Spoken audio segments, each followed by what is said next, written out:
It is October 17th, 2018. Welcome to a special edition of the Midweek Report on the Third Down Show. I'm your host, T. Wayne the Dime. Listen, I will say this. It is officially my baby's birthday. Happy birthday to Third Down. It's been a whole year already. We had a lot of progress to start. We kind of regressed since we've been started, but to glory be the guy, I've been doing this for a whole year so far, and I just want to say happy birthday too. I almost feel like my own child, something that I created last year, that God gave me the idea on October the 17th of last year. So happy birthday to this podcast, and hoping for many, many, many more years, and continue to pray for more expansion, and we're going to continue to get this thing rolling, right? So on that note, let's talk about the NBA opener on last night between the Celtics and the 76ers, and the Golden State Warriors and the Oklahoma City Thunder. We talk a little about that. We'll talk about the Pels and the Rockets tonight. The starting lineups did come out last night. Talk a little bit about that. For the Pelicans, I don't know what the Rockets are going to throw out tonight, but I know what the starting lineup for the Pels is going to be tonight. Also, right when I got off yesterday, they did acquire Wesley Johnson. They traded Alexia Jinka to the Clippers, so they do have somebody now to shoot the ball, probably in that second unit, so talk a little bit about that as well. And we're going to look at tomorrow night's football game with the Arizona Cardinals and the Denver Broncos. So on that note, I hope y'all enjoying yourself today.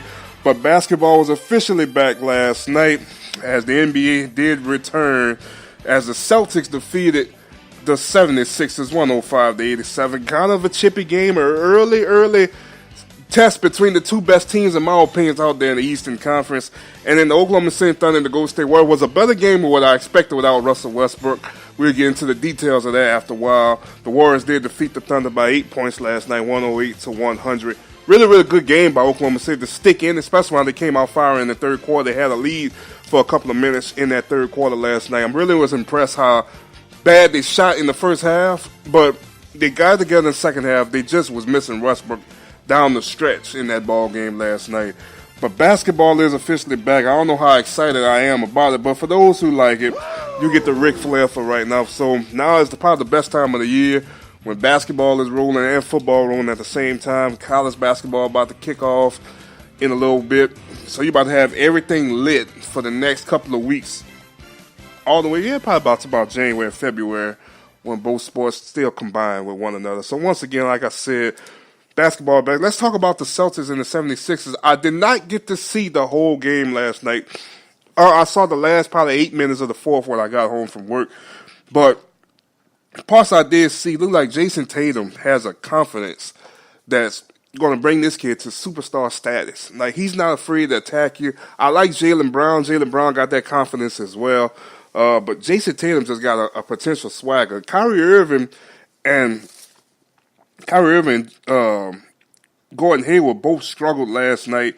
Between the two of them, they had 17 points. Hayward had 10. Kyrie had 7. Kyrie went 2 for 14 last night, 1 for 8 from three-point line, and Gordon Hayward went 4 for 12, 1 for 3 from the three-point line. But I think, these are two guys that you're going to heavily rely on. And to me, it just shows how much depth that the Boston Celtics have. I mean, it's just a luxury to have somebody to come in to help out a struggling Kyrie who's trying to find his legs back and trying to find his rhythm back from being out for so long. You get Terry Rozier to come step in, he drops 11 points for you. Marcus Smart comes in, he drops 7 points for you. So, I mean, it's a luxury to have them type of talented backups that could be quality starters throughout the NBA. Aaron Baines come in, do what he does, shot 50% for the three-point line last night. That's for his role.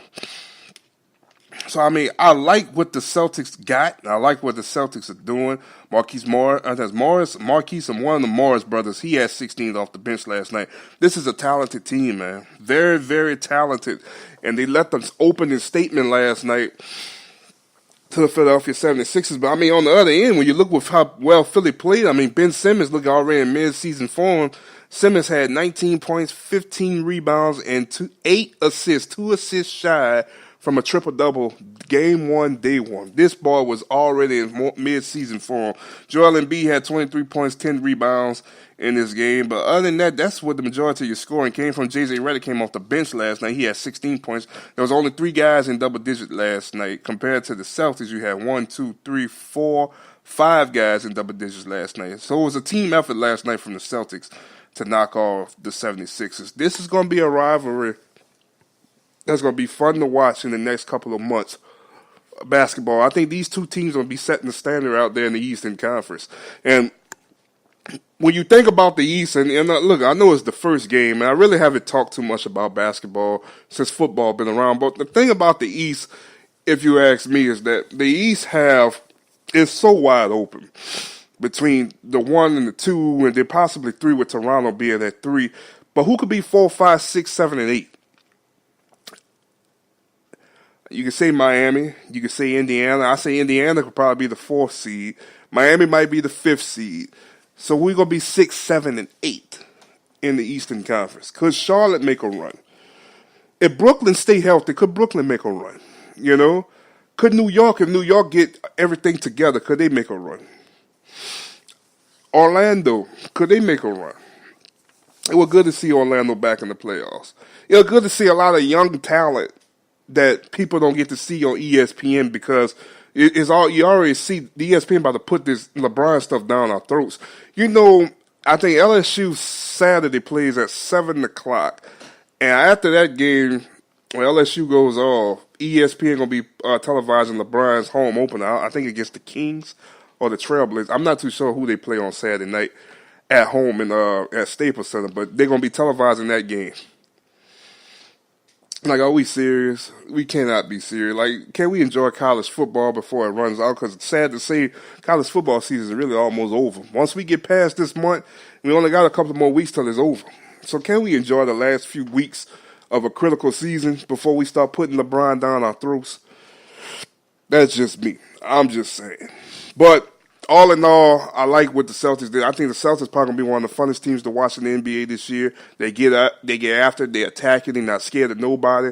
And I wish I could have watched some more to get more information, but I'm going to be paying attention to Boston for the long term this season. I think this is the potential what we can see in the Eastern Conference Finals this year, trying to get to the NBA Finals. Let's talk about the other game from last night, Oklahoma City versus the Golden State Warriors on ring night. Last time they're going to be performing in front of Oakland, next to the Oakland Coliseum. You know, Oakland is just losing everybody. You know, the Warriors go and play in San Francisco, where they're from. They were the San Francisco Warriors at one point in time. The Raiders going to leave eventually to go to Las Vegas and get that nice stadium over there in Las Vegas. So anything left's going to be the A's. Really, the A's. At least the A's made the playoffs this year. They lost in the wild card to the Yanks. I mean, you got something good going on out there in Oakland. But, let's talk about last night. First thing first, I was impressed. I'm going to give kudos to Oklahoma City. And I don't drop a lot of cool bombs for losing, but I'm going to give kudos to their defensive effort. I think that's what a lot of Oklahoma City fans want to see this year. I think that's what's going to help them potentially be a 50-plus win team. Defensive effort. They took an all-star team down to the wire, late seconds of a game, without their MVP. The MVP was on the bench, and Paul George struggled in the first half, and he didn't get it going to the third quarter. But one thing that Chris Webber kept saying, which was true, on the defensive end, Paul George was getting his game going. And I think a lot of people nowadays, when you think about basketball, don't like to give credit to defense anymore. It's so much of an offensive-heavy league. Same way in football. We so much want to see highlights on the offensive end. We so much want to see these 40 and 50-point games in football sometimes. But at the end of the day, what happens when we see a defensive game? When we see a defensive game, it's a boring game. And sometimes, and you ask me, like last year, the Jacksonville Jaguars versus the Buffalo Bills in the playoffs, I was highly bored. I was. Because it looked like these two teams could get up and down the field for nothing. I don't know if it was just because both defense was playing well or both offenses just had the rhythm at all that day. Because the next week when Jacksonville went to Pittsburgh, they had offense moving. They played a complete game on both sides of the ball. So that makes me wonder. Even when they went to New England last year, they played a great game and put them in position to go to the Super Bowl last season. So that's what I'm asking. Excuse me, I think Oklahoma City going to get credit this year for being a better defensive team. That type of defense that they played last night is going to get them to the level to be potentially the third best team or the fourth best team in the Western Conference. I was thinking this before they said it, but I think Steven Adams is probably one of the last true fives in the NBA that's going to possibly make an all-star team soon. He had 17 points last night, 11 rebounds. He do everything right as the traditional five would do. Now, you're not going to see Steven Adams step out on the mid-range, or you're going to see him step out taking behind the arc shots. He's truly the last probably pure center in the NBA that do everything like a pure hard-nosed center is supposed to do. And I think sooner or later, I think what Marv Albert said that last night, that after a while, and Chris Webber said it too, this young man's going to be no longer be called Steven Adams. It's going to be All-Star Steven Adams. I think he is on the All-Star level. I think he's a better leader, especially without Westbrook being out there on the court. And I just think when Westbrook comes back, he's going to make this young man even more, bring him to a higher level than where he's at right now. So I think we're going to start seeing the emerge of Steven Adams. And if they can get an All-Star 5 over there in Oklahoma City, and you still got Paul George, and you still have Russell Westbrook. I like what Dennis Schroeder played last night. Dennis Schroeder looked like Darryl Armstrong. I'm telling you, he looks just like Darryl Armstrong out there last night. Now, number 17. If he'd have put number 10 on, I thought he would be Darryl Armstrong for real. I like what he did. He had 21 points last night. You know, he did a good job. You know, trying to replace the All-Star MVP point guard and Russell Westbrook. So I mean, he had a good game. You know, I can't wait to see what Oklahoma City going to do when they do get Westbrook back, and then when they go try to find their depth lineup. You know, they said Billy Donovan already said that he would like to have 3 guards out there on the floor.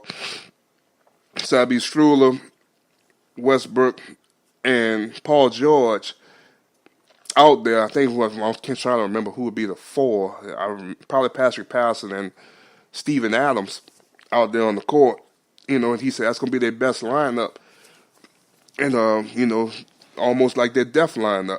So I can't wait to see when Westbrook do come back. I think down the stretch, if he was there last night, I think the game would have been a little bit different.